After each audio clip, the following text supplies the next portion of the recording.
এই পোলাপানের সঙ্গে কি চলছে? আমি একটু বিয়েটা শর্ট দিয়ে দেই। এবারে বড় ভাই আইছে। তোমরা কি করতেছো এখানে? ফুটবল খেলতাছি। ব্যাটে স্কিল দেন, ব্যাটে স্কিল দেন। বেটা স্কিল জান তো ভাই। স্কিল দেখাবো। হুম। খারাও খারাও গুলকি খারাও। আমি দাঁড়াই।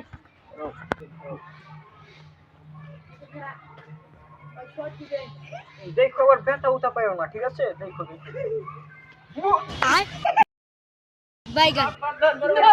আরে না, ধরা লাগবে না। আরে বেশি কিছু না, একটু একটু ছিলিপ কাটছে, সমস্যা নেই।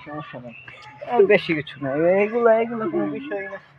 এগুলো আমার কাছে কোনো বিষয় না, বুঝছো? তোমরা খেলো।